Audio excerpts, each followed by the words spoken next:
Today we're going to do what we call unpacking. And unpacking means that we look at one of the assessments that we're going to be taking later.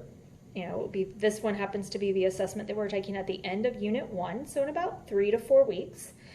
But we're going to look at questions that are very similar to what you're going to see on the actual assessment. So if we look at this one, for our very first question, it says you have 5 clay pots that you want to display in order from shortest to tallest. Which list has the heights of the pots in order from shortest to tallest? So I'm going to kind of look at that and just see. I'm not trying to solve the problem today. That's not my goal in unpacking. My goal in unpacking is looking at the questions to see what type of information am I going to be responsible for knowing at the end of the unit. So for this one, I can tell that I'm going to need to be able to order numbers from shortest to tallest, so in this case, least to greatest. And if I'm looking at those numbers, I have several types. I have some decimals. I have this, may or may not know what this is called, but this is a square root. So that may be something that you're even like, I'm not sure what that number is. And I have some fraction, mixed number kind of things going on. Okay, so I know that to be able to answer that first question, I've got to be able to look at those numbers and get them in order from least to greatest. Okay, so now I'm going to look at question number 2.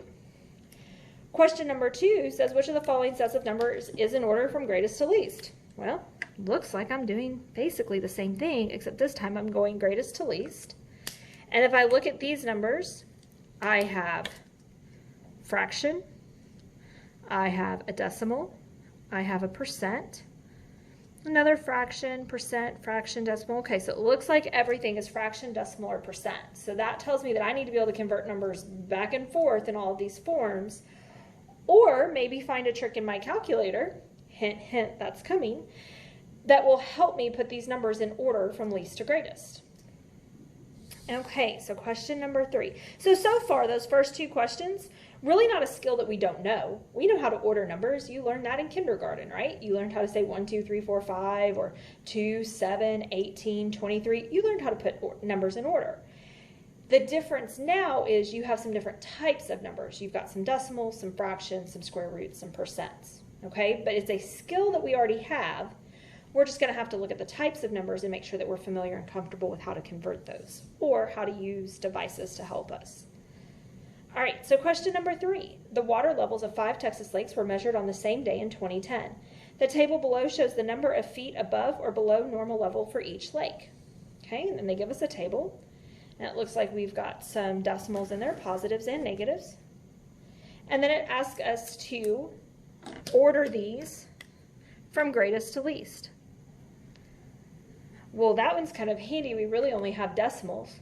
We might have some positives and negatives, but let's be real, that was a 7th grade skill, so we should be pretty good at this one, okay? So nothing that we haven't seen before, just in a little bit of a different format. All right, question number 4. As part of a science experiment, 4 students each planted some flower seeds. After 1 week, the students compared the number of seeds that germinated with the number of seeds planted. The results are shown in the table. So again, I have a table. When I look at my table, I notice I have a decimal, a percent, and some fractions. And again, it asks me to order them from least to greatest. So you can probably tell in this unit, a big piece of what we're going to need to be able to do is order numbers that are in different forms. Okay, so we've had several different forms. We're going to have to be able to order them. All right, question number 5. A very busy internet site registered 5.73 times 10 to the 7th hits or accesses to its website in 1 month. What is this number in standard notation? Okay, so that might be a word we're not familiar with, standard notation. But if I look at them, it looks like basically I'm taking this and somehow writing it into a number. Okay, I have a pretty good idea looking at that. And maybe I can just enter this into my calculator. That's a multiplication sign, right? And these kind of look like answers. So I could probably enter that into my calculator and figure it out. For number 6,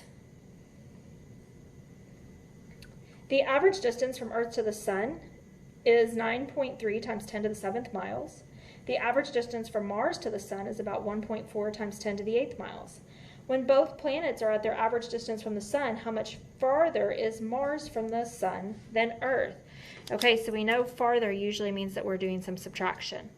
So I have two types of numbers here, both in scientific notation, that I'm probably going to need to do some kind of subtracting, because notice that my answers are right here. I have a couple choices on how to do that problem, but we'll get to that whenever we start discussing scientific notation.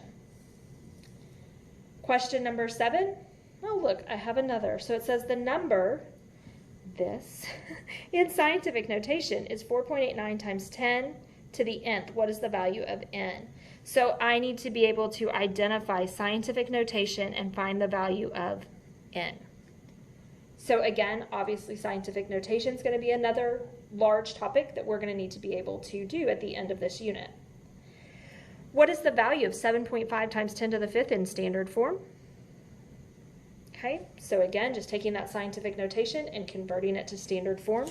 Your calculator will be a big help on some of these questions. Question number 9. The numbers in each set shown below have a common characteristic. Which statement best describes a common characteristic of the numbers in set S or set T? Okay, so we have sets. Sets is just kind of a mathematical name for groups of numbers, meaning that if you have numbers in this set, there is a reason why they are together. So if they're in set S, there is some characteristic that these all have in common. If they are in set T, there's a characteristic that they all have in common. And that's something that we would have to kind of look at and see. You may notice that 6.5 is a terminating decimal. 3.7 is a repeat. I don't know. We'll have to see what they're asking. So each number in set T is greater than 3.5. Okay, set T. Are all of these numbers greater than 3.5? I mean, that's pretty easy to identify whether that's true or not. Each number in set S is greater than 4. Well, are all of these numbers greater than 4? Pretty easy to determine if that's true or not. Each number in set S is less than 5. Okay, so we'd have to look to see if all of these numbers are less than 5. These 3 I can identify pretty quickly. These 2 I'd probably need to use my calculator or some square root x approximation that we'll learn later to figure out if that works. Each number in set T is less than 6. Kind of see a problem pretty quickly, right? So these are some of the things that we're going to be looking at when we talk about sets, is what puts a number in a set and can you identify it. Then question number 10 says which Venn diagram correctly describes the relationship between set R and set I, and R is our rational numbers and I is our irrational numbers. So that looks like some vocabulary that we're probably going to need to know, right? These may be terms that you're not very familiar with. So we have a couple different Venn diagrams and we'll have to pick which one. This one basically is saying rational numbers and irrational numbers never have anything in common. And this is saying that sometimes they have things in common and sometimes they don't.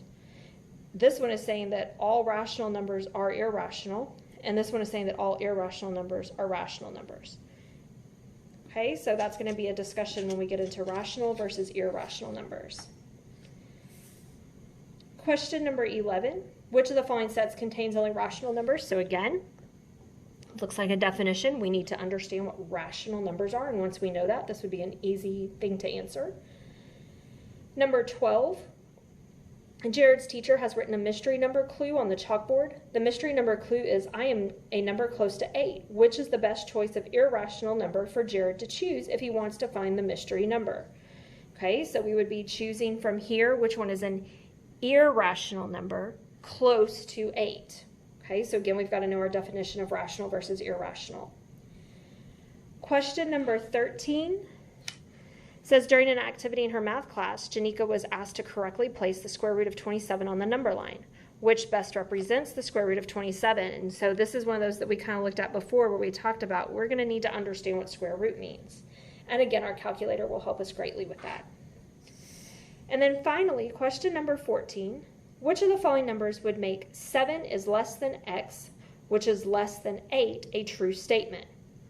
So if you look, I have some different forms of numbers, and I'm going to have to be able to identify. The ones that are probably a little more challenging are going to be the square roots until we learn about square roots. So remember that the purpose of unpacking is for us just to kind of see what's coming up in that unit, what are we going to be expected to know in the unit. In just a moment, we're going to take out our journals and we are going to get ready to write down some notes over this unpacking, just a quick visual to keep in our journal. So on the next video, you will see the writing in our journal of this unpacking. So grab your journals and get ready.